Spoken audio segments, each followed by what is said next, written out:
তেখেত যেতিয়া 13 বছৰ বয়স আছিল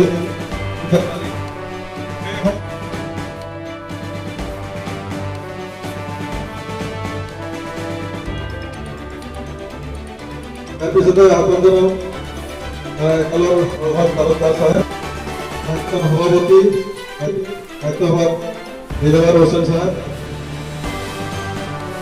উপস্থিত সকলোকে একালৰ বেলাসকলক পুষ্পাঞ্জলি অৰ্পণ কৰিব।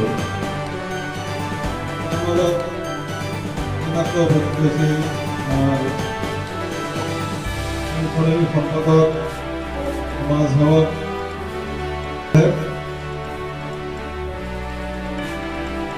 আমাদেৰ উপস্থিত হয়েছে অবসৰপ্ৰাপ্ত শিক্ষক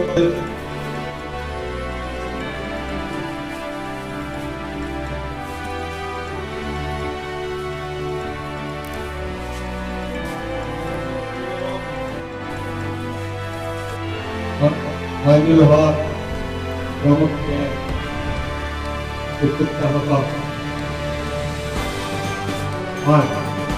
ভাষণ দিয়াৰ প্ৰৱণতা নাই। আজি ভাষণ শুনিবলৈ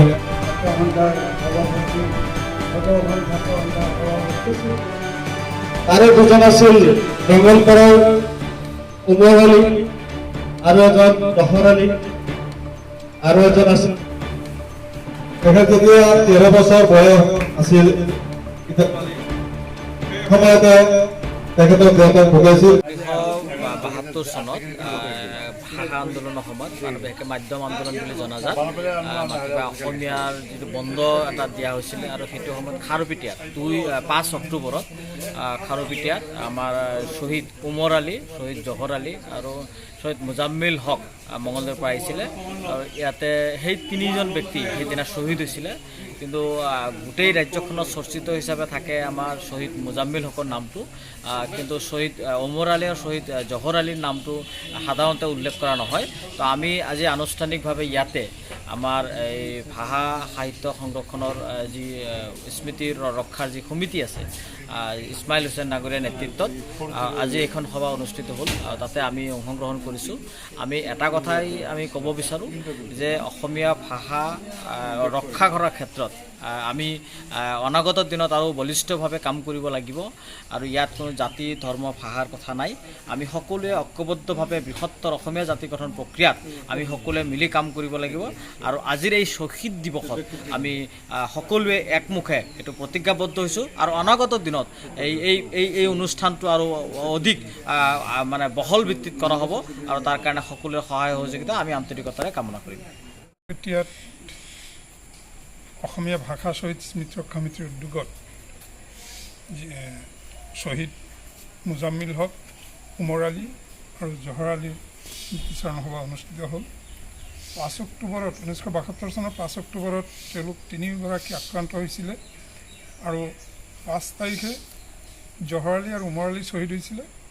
6 তাৰিখে হস্পিটেলত মৃত্যুবৰণ কৰিছিলে মুজাম্মিল হক। আজি প্ৰথমবাৰৰ কাৰণে খাৰুপেটীয়া নগৰত এই শ্বহীদসকলৰ স্মৃতিচাৰণ সভা আয়োজন কৰি সঁচাকৈয়ে অসমীয়া ভাষা শ্বহীদ স্মৃতি ৰক্ষা সমিতিৰ খাৰুপেটীয়া শাখাই এক ঐতিহাসিক কাম কৰিলে। অহাবাৰ 5 অক্টোবৰত বিশালভাৱে আয়োজন কৰা হ'ব। মই অসমীয়া ভাষা শ্বহীদ স্মৃতি ৰক্ষা সমিতিৰ প্ৰধান সম্পাদক হিচাপে তেওঁলোকক ধন্যবাদ জনাইছোঁ আৰু অসমীয়া ভাষাৰ প্ৰতি খাৰুপেটীয়া অঞ্চলৰ মানুহৰ যি আগ্ৰহ, তেওঁলোকৰ বুকুত এই ভাষাটো আছে। অসমীয়া ভাষাৰ কাৰণে তেওঁলোকে যিকোনো ত্যাগ কৰাৰ সংকল্প আজি লৈছে, তাৰ কাৰণেও মই তেওঁলোকক ধন্যবাদ জনাইছোঁ। শ্বহীদ পৰিয়ালৰ অনেক লোকক পাইছোঁ, বিশেষকৈ উমৰ আলীৰ সন্তান কিতাব আলী আৰু তেওঁৰ পত্নীয়ে তেওঁলোকৰ আৱেগৰ কথা কৈছে, মনৰ কথা কৈছে।